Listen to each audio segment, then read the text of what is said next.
Assalamualaikum warahmatullahi wabarakatuh. Om Swastiastu, Namo Buddhaya, Salam Salam Kebajikan. Yang saya hormati Ibu Ratnawati MSI sebagai dosen mata kuliah Bahasa Indonesia. Yang saya hormati teman-teman serta masyarakat Indonesia yang saya banggakan. Pertama-tama, marilah kita bersyukur kepada Tuhan Yang Maha Esa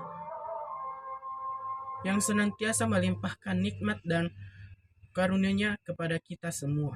Selanjutnya, salawat serta salam semoga tetap tercurahkan kepada junjungan Nabi kita Muhammad SAW yang senantiasa kita nantikan syafaatnya di dunia dan di akhirat.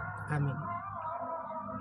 Hadirin yang saya hormati, suatu bangsa akan besar dan kuat bukan oleh bangsa lain. Demikian pula lemah dan hancurnya juga bukan oleh bangsa lain, tetapi oleh bangsa itu sendiri. Riamisar ya Cudu.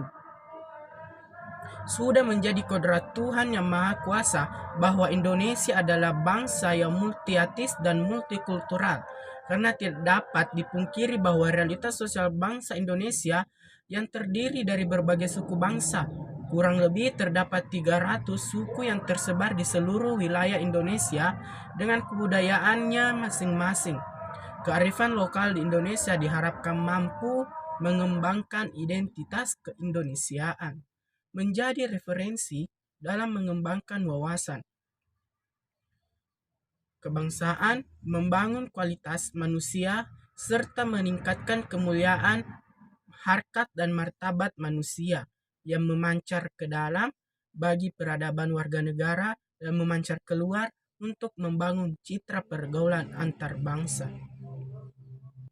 Dalam bingkai diplomasi kebudayaan, hadirin yang saya hormati, kebudayaan Indonesia sangatlah banyak jumlahnya, yang sangatlah beragam bentuknya, sehingga semboyan Bhinneka Tunggal Ika sangat penting untuk menjadi bingkai dalam memahami nilai-nilai kebudayaan. Semboyan Bhinneka Tunggal Ika bukan hanya sebuah kata-kata tanpa makna, akan tetapi semboyan Bhinneka Tunggal Ika adalah sebuah rangkaian kata yang memiliki arti dan bermakna untuk kita perjuangkan dan dipertahankan. Beberapa ahli ilmu kemasyarakatan bangsa asing menganggap bahwa semboyan Bhinneka Tunggal Ika sesungguhnya ialah suatu cita-cita yang harus diperjuangkan oleh segenap bangsa Indonesia daripada sebagai kenyataan benar-benar hidup di masyarakat. Oleh karena itu, memahami kebudayaan dan sikap sadar akan adanya perbedaan sangatlah perlu keberadaannya. Hadirin yang saya hormati, melalui perjalanan sejarah berbagai proses kehidupan manusia telah melahirkan ciri keragaman bentuk budaya, suku, bahasa maupun agama. Namun, dengan beragam budaya dalam masyarakat Indonesia mampu berdiri kokoh di atas dasar Pancasila. Multikulturalisme dapat dimaknai sebagai sebuah kepercayaan yang menyatakan bahwa kelompok-kelompok etik atau budaya yang hidup berdampingan secara damai dengan kesediaan menghormati budaya lain, mengamalkan nilai-nilai yang ada di dalam sila-sila Pancasila keindonesiaan, dibangun bukan untuk menghilangkan identitas atau ciri khas dari semua komponen bangsa, melainkan agar semuanya dapat menjadi satu kesatuan yang utuh dan tidak terpisahkan, yaitu Indonesia. Sikap yang saling menghormati dalam identitas masing-masing tidak memaksimalkan kehendak atas kelompok lain yang merupakan syarat dasar untuk membangun masa depan bangsa Indonesia yang gemilang. Keberagaman yang ada di Indonesia akan membawa dampak positif, di antaranya yang pertama, keragaman suku bangsa. Setiap suku bangsa memiliki kemampuan yang berbeda-beda. Misalnya seperti suku Bugis dan suku Makassar yang ahli dalam berlayar dan memiliki kapal yang hebat, pinisi yang mampu mengarungi samudra. Suku Dani yang memiliki prestasi yang luar biasa untuk atas kejeniusannya dalam mengolah tanah serta suku Jawa yang ahli dalam membuat benda eksotis yaitu keris. Dengan demikian, sesungguhnya keragaman suku bangsa di Indonesia merupakan suatu potensi untuk membangun bangsa Indonesia. Keragaman yang kedua, yakni keragaman bahasa. Jumlah bahasa di Indonesia kurang lebih ada 748 bahasa. Semua bahasa yang tetap dijunjung tinggi karena merupakan salah satu bahasa budaya bangsa yang sangat bernilai.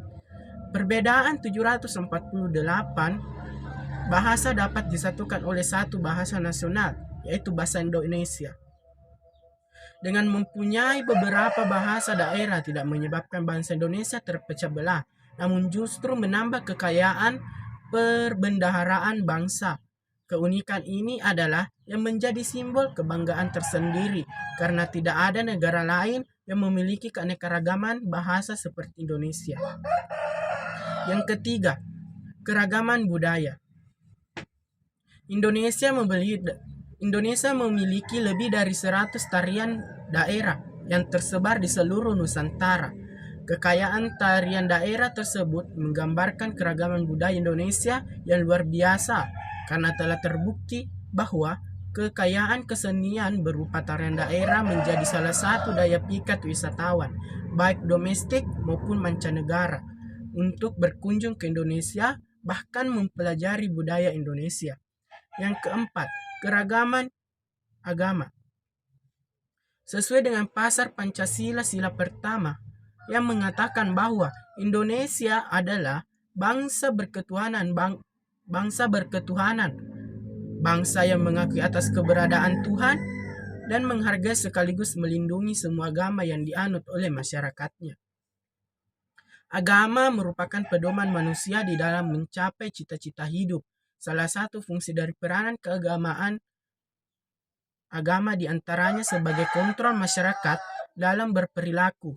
Keragaman agama di Indonesia memiliki persamaan dalam memandang perbuatan baik dan buruk. Setiap agama juga mengajarkan bagaimana manusia menghormati pemeluk agama lain,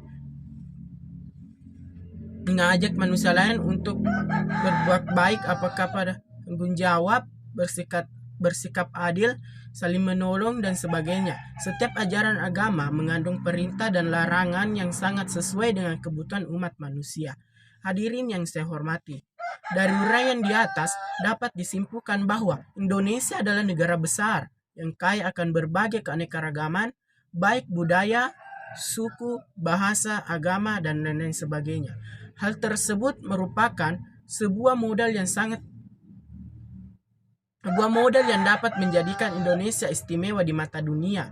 Akan tetapi, sadarilah bahwa hal tersebut perlu diimbangi dengan adanya perang kesadaran dan kerja keras dari masyarakat Indonesia untuk menjaga, merawat, melestarikan keberadaan demi persatuan untuk mewujudkan cita-cita bangsa yang seutuhnya. Ingatlah pesan Insinyur Soekarno, kalau jadi Hindu, jangan jadi orang India. Kalau jadi Islam, jangan jadi orang Arab. Kalau jadi Kristen, jangan jadi orang Yahudi. Tetaplah jadi orang Nusantara dengan adat budaya yang kaya raya ini. Hadirin yang saya hormati, demikian yang dapat saya sampaikan, kurang dan lebihnya mohon dimaafkan. Terima kasih dan wassalamualaikum warahmatullahi wabarakatuh.